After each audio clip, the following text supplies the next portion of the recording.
aqui hoje com a professora doutora Andréa Cavalcante, professora de dentística da UFBA e da Baiana, e hoje ela vai falar um pouco sobre escultura dental. Professora, qual a importância da escultura dental, principalmente em dentes anteriores? Nossa, eu sou uma fã de escultura. Eu acho ela super importante, inclusive porque ela tem uma aplicação direta. Por exemplo, para materiais restauradores diretos, como a resina composta, a gente precisa saber esculpir um dente para dar identidade para as nossas restaurações. Às vezes a gente consegue esculpir direitinho, mas às vezes a gente não consegue recriar no dente as características do dente vizinho. Então eu acho que a escultura ela nos dá esse treinamento. Então eu acho super importante. Então, gente, esse laboratório é interessante, essa estratégia é interessante porque muitas vezes a gente consegue fazer um dente, por exemplo, incisivo. Ele tem cara de incisivo, mas ele não tem identidade porque ele está muito diferente do dente vizinho. Então é interessante que a gente aprenda a copiar as estruturas que existem, né, ao redor no dente que a gente quer fazer. No incisivo central tem algumas estruturas que são muito importantes. Por exemplo, essas linhas aqui, ó, que se a gente usa o lápis na horizontal, a gente enxerga elas aparecendo, são chamadas de linhas de brilho ou arestas. Essas arestas, elas definem, né, elas existem tanto na mesial quanto na distal, quanto também na cervical, e elas separam o que é área de sombra do que é a área de espelho do dente. Tá? Então essa é uma anatomia importante.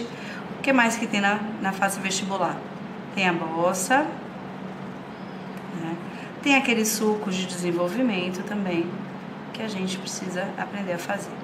Então tudo isso daqui a gente pode aprender a copiar no dente de cá.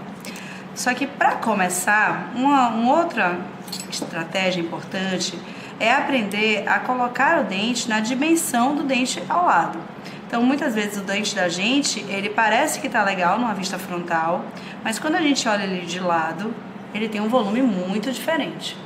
Então, para dividir isso daqui, para corrigir isso daqui, o interessante é que a gente divida o dente em 3/3, para que a gente faça as inclinações dentárias nesses terços. Então, por exemplo, o terço cervical, ele está inclinado para a direção da raiz. Então, eu vou cortar ele aqui, ó, e vou diminuir ele nessa posição. O terço incisal, por outro lado, ele está virado para dentro da boca. Então, o meu corte, a minha inclinação seria diferente. Se eu estivesse fazendo uma resina composta, eu já poderia, desde o momento da inserção da resina, trabalhar nessas inclinações de terços, para não precisar fazer isso depois. Então, vou corrigir meus terços aqui.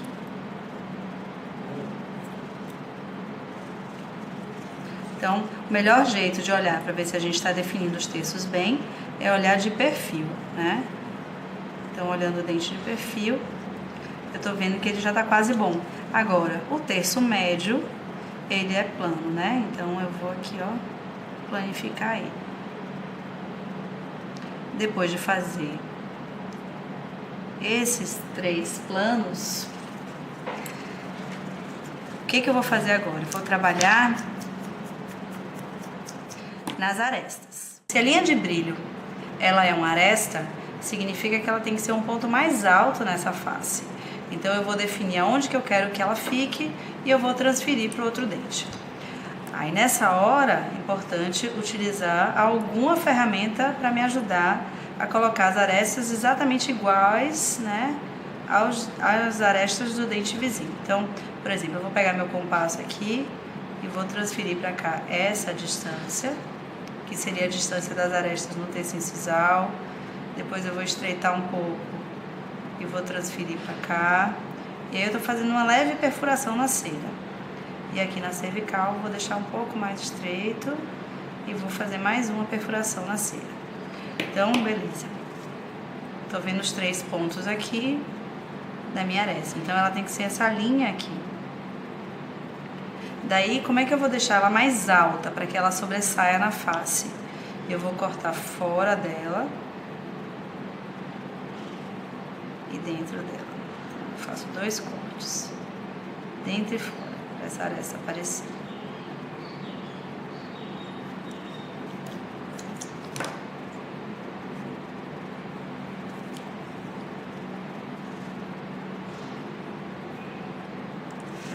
ruim pra você aqui, né? De novo, lado de cá, ó. Fora. E dentro.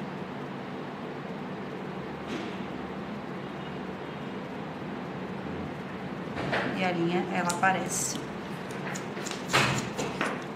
Tá? Já que a aresta apareceu, agora eu só faço regular aqui a área de sombra que vem desde a face proximal. Então, dou uma ajeitadinha nela.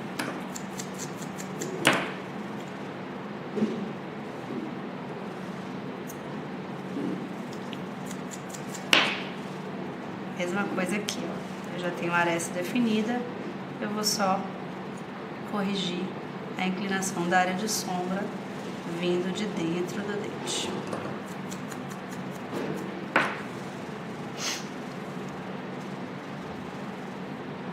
Lembra que na área cervical também tem uma aresta que a gente pode evidenciar aqui, fazendo a mesma coisa, tá?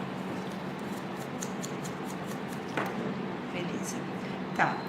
O meu dente já tá quase do tamanho, do volume certo. Agora ele tá muito comprido e eu preciso corrigir esse tamanho. Um erro muito comum é corrigir o comprimento, tornando a borda incisal um plano. Por exemplo, se eu usasse o meu instrumento assim. Porque na verdade, o borda incisal, ele é cortante e ele existe em 45 graus.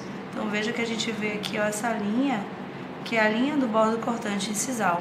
Então, se vocês tiverem que corrigir o comprimento de um dente, o ideal é que seja vindo da face lingual para vestibular, usando também uma inclinação de cerca de 45 graus. Aí a gente vai, ó, tornando o bordo cortante. Fazemos isso até a gente chegar no comprimento que a gente quer.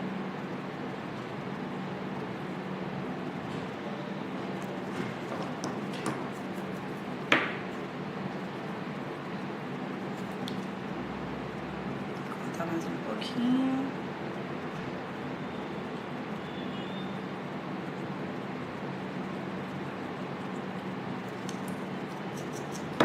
Deixar para refinar ao final. Bem, agora, os meus ângulos incisais estão muito diferentes. O meu ângulo aqui está vivo e o ângulo do dente do paciente é um ângulo mais arredondado. Então, vamos corrigir esses ângulos agora. Como é que eu vou fazer isso? O ângulo incisal, ele não é um plano também, ele é a união de dois planos, o plano que vem da vestibular com o plano que vem da lingual. Então, quando a gente vai fazer o desenho desse ângulo, a gente vai cortar também em dois ângulos, vestibular e lingual. Então, ó, um pouquinho por vestibular, um pouquinho por lingual. Até a gente ficar do jeito que a gente quer. Vou abrir um pouquinho mais aqui, tanto de um lado quanto do outro. Fazer o outro lado agora, mesma coisa, ó. Corta por vestibular, depois corta por lingual.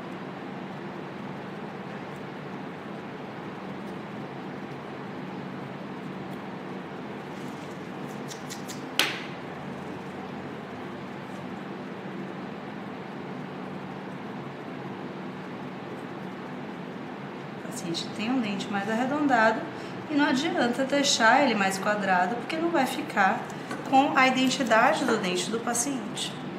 Então, sempre é importante olhar o paciente em vários planos, para ver se a gente está chegando num volume bacana. Bem, acho que a gente já chegou, né, na macroanatomia, ela já está feita, e agora está a hora de fazer a microanatomia, que seriam as texturas de superfície do dente do paciente. Então, o que a gente precisa fazer para fazer essas texturas? Primeiro eu vou analisar novamente os planos, né, para ver se eu preciso alisar eles. Então, eu vou alisar um pouquinho aqui. De novo, sempre levando em consideração as inclinações do dente. As 3 inclinações. Tá? Então, vou alisar bem. Deixa tudo belezinho.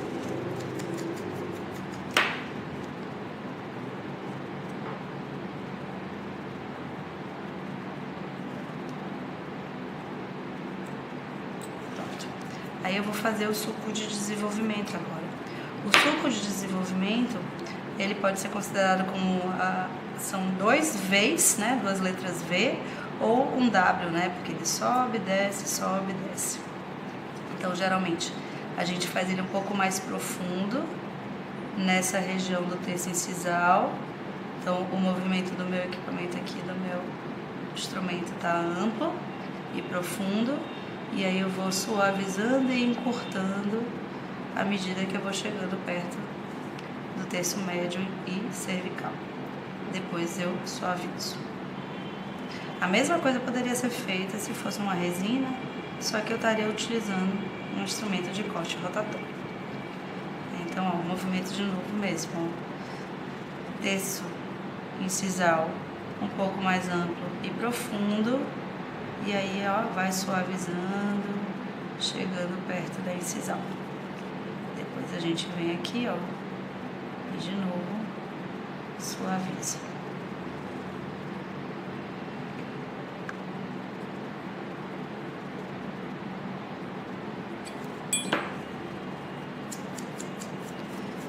Tá legal? Não sei. Vou fazer as conferências agora, né? Vou ver se ele tá todo igualzinho ao dente do paciente. Então, nessa região aqui do dente do paciente tem essa largura, o meu tá praticamente da mesma largura. Nessa região aqui, um pouquinho mais largo. O meu dente tá mais largo do que o dente do paciente.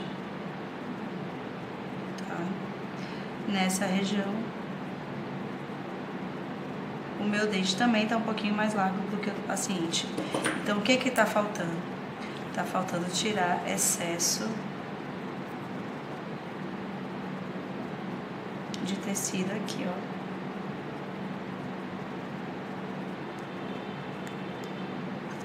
Na área de sombra, pra gente corrigir essa largura.